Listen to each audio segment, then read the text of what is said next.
जी, आज आपने एक प्रेस कॉन्फ्रेंस रखी है हरियाणा डे के ऊपर, तो क्या पूरा मामला बताया पहले। जी, हमारा हरियाणा लोक सांस्कृतिक उत्थान ट्रस्ट पूरे परिवार की तरफ से आप सभी हरियाणा प्रदेशवासियों को, छायाकार बंधुओं को हरियाणा दिवस की, दीपावली की, भैया दूज की, विश्वकर्मा दिवस की, धनतेरस की और इस 5 दिवसीय समारोह को मनाए जाने वाले महान पर्व दिवाली की बहुत बहुत शुभकामनाएं। आज जो हमारा ये परिवार बैठा है हरियाणा लोक सांस्कृतिक उत्थान ट्रस्ट का, इसका एक ही उद्देश्य है हरियाणा की संस्कृति और सभ्यता का उत्थान।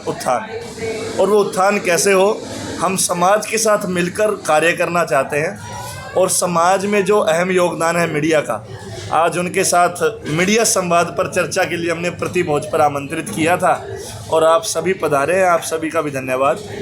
हम आपके साथ मिलकर एक ऐसा कार्यक्रम, एक ऐसी हवा चलाना चाहते हैं जिसमें सभ्यता और संस्कृति का प्रचार राष्ट्रीय स्तर पर ना होकर के अंतर्राष्ट्रीय स्तर पर हो, क्योंकि अब जो हरियाणवी हैं वो कम नहीं रहे हैं। हरियाणा का हर एक वासी पूरे अंतर्राष्ट्रीय स्तर पर अलग अलग देशों में फैला हुआ है और हर जगह हरियाणा के लोग मौजूद हैं। उन सब तक यह आवाज़ जाए आपके माध्यम से कि हरियाणा की संस्कृति का प्रचार और उसका उत्थान कि जल्द से जल्द करें, ताकि हमारा जो हरियाणा है, वैसे बहुत प्रचलित है हमारा हरियाणा खेलों में और भी चीज़ों में, हमारे आर्मी में हम पीछे नहीं हैं, लेकिन कहीं ना कहीं हमारी संस्कृति अभी भी अंधेरे में है।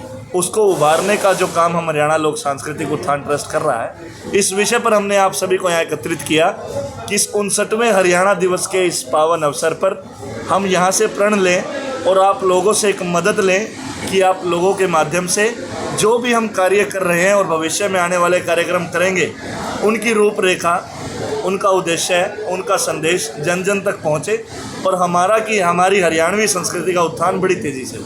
58वें हरियाणा दिवस की अगर बात करें तो आपने प्रोग्राम किया था, 59वें हरियाणा दिवस पे ऐसा कोई कार्यक्रम आयोजित नहीं हो रहा, उसकी वो क्या वजह रही? कार्यक्रम इसलिए आयोजित नहीं किया गया कि ये जो त्योहारों का सीज़न था, चुनाव भी अभी हुए हैं, तो हम वो कार्यक्रम ज़रूर करेंगे। 59वें हरियाणा दिवस का कार्यक्रम जल्द ही आप लोगों के माध्यम से मैं सभी को सूचना दे दूं कि दिसंबर के महीने में हम 59वें हरियाणा दिवस के विषय में एक हरियाणवी फैशन शो और कल्चरल नाइट जो पहली बार हरियाणा के इतिहास में होने जा रही है, ये हमारा पूरा परिवार जो संस्था का है मिलकर के एक ऐसा हरियाणवी फैशन शो का आयोजन करेगा जिसमें हरियाणा की वेशभूषा से सुसज्जित कार्यक्रम होगा और इस कार्यक्रम में पूरे हरियाणा के जो हरियाणवी संस्कृति प्रेमी हैं वो भाग ले सकेंगे और उसमें प्रतियोगिता भी रखी जाएगी और जिसमें अच्छे स्तर पर इनाम भी दिए जाएंगे और जिसमें बॉलीवुड से एक सेलिब्रिटी बुलाया जाएगा जिन्होंने संस्कृति और सभ्यता को आगे बढ़ाया। पंजाब की और बात करें तो पंजाब में पंजाबी भाषा मानी जाती है, उत्तराखंड में उत्तराखंडी, हिमाचल में हिमाचली, हरियाणा में हरियाणवी नहीं बोली जाती है। अगर राष्ट्रीय सरकारी लेवल पर बात करें तो हरियाणा को कोई मान्यता नहीं है किसी प्रकार से, उसके लिए आप लोग का क्या प्रयास है? हमारे यहाँ हरियाणा में बहुत प्रकार की भाषाएँ बोली जाती हैं। भाषा तो नहीं है, बोली है हमारे हरियाणा में और अलग अलग ज़िले का अलग अलग महत्व है। हमारी शुरुआत पंचकूला से क्योंकि पंचकूला, अम्बाला और यमुनानगर ये एक अम्बाला डिवीज़न है, यहाँ पर पवादी भाषा ज़्यादा बोली जाती है क्योंकि पंजाबी कल्चर, हिमाचली कल्चर, हिंदी तो बहुत से लोग हैं। बट हमारा ये है कि हम हरियाणा एक, हरियाणवी एक का नारा हमने दिया हुआ है और हमारा जो ऑफिशियल जो स्लोगन है वो जय हरियाणा जय हरियाणवी का है। यह ऑफिशियल लोगो, यह ऑफिशियल स्लोगन ना तो सरकार के माध्यम से दिया गया ना कहीं दिया गया। सरकार का हरियाणा एक, हरियाणवी एक है, हमारी संस्था का जय हरियाणा जय हरियाणवी, और इस स्लोगन को लेकर के हम हरियाणवियों को इकट्ठा करेंगे। और मैं विश्वास दिलाता हूं आपके माध्यम से कि यदि हमारे काम में सच्चाई और नेकता है और एकता है तो हम जय हरियाणा जय हरियाणवी का घर घर हरियाणवी बोली जाएगी।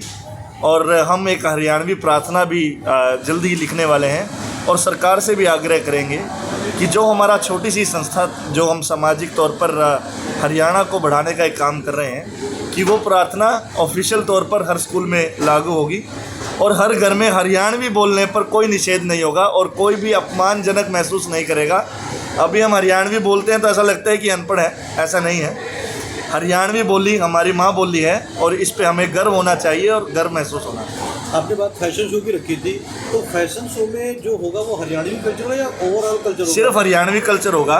सिर्फ अभी तक तो हमने दामन चुंदड़ी देखा है ना हरियाणवी कल्चर। हमारे यहाँ औरतें सर पर सिलेंडर रखती हैं, उसके ऊपर होकर रखती हैं, फिर उसके ऊपर बाल्टी रखती हैं।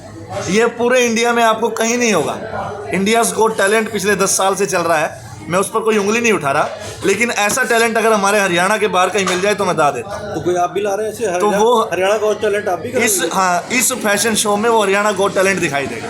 सुरेंद्र सिंगला जी बैठे हैं बगल में। सिंगला जी, आप क्या कहना चाहेंगे, क्योंकि आप तो काफ़ी कवि हैं और हरियाणा में कोई अगर कविता सुना दें आज। गाले भागवतन के बनदा देश दीवाना, उन्नति की ओर दौड़ा जा रहा हरियाणा। तेरा जाग पत्थर दिल पत्थर नमक में मिलाने वाले, मिट्टी ही मिला के मिट्टी देश की उड़ाने वाले। मिलेगा तुझको नरक का बेड़ा करक तेरा हो जाना, देश घातियों में नाम काहे को लिखाना। तेरा जाग जगा ले भागवतन के बन जा देश दीवाना, उन्नति की ओर दौड़ा जा रहा हरियाणा। मैं आपको एक बताऊं, अभी भाई साहब ने बहुत कुछ बोला सौरभ जी ने, वो तो करेंगे ही, और साथ में जब यहाँ की संस्थाएं और जुड़ जाएगी तो हम विकलांगों के ऊपर, अनाथों के ऊपर और वृद्धों के ऊपर जिसको जैसी जरूरत होगी समाज के हर अंग तक अपनी सेवाएं देने का प्रयास करेंगे। हमने सामाजिक मुद्दों को भी उठाया, आई हेट पॉलीथीन का नारा भी दिया, उसके ऊपर गाना भी बनाया, और अभी हम नशा मुक्त हरियाणा भविष्य में आने वाले में उस पर भी काम करेंगे। जय हरियाणा यात्रा का भी कार्यक्रम हम पंचकूला से शुरुआत कर रहे हैं कि जिसमें 1000 से 1500 यूथ होगा, और तो होंगे ही यूथ 1000 से 1500 होगा, और धोती कुर्ता पगड़ी में जय हरियाणा यात्रा पंचकूला में निकाली जाएगी। क्योंकि कहते हैं हमारा धोती कुर्ता पगड़ी या टोर से मारी तगड़ी, दामन चुंदड़ी का बाणा मारा हरा भरा हरियाणा, देसा में देश हरियाणा जित दूध दही का खाना।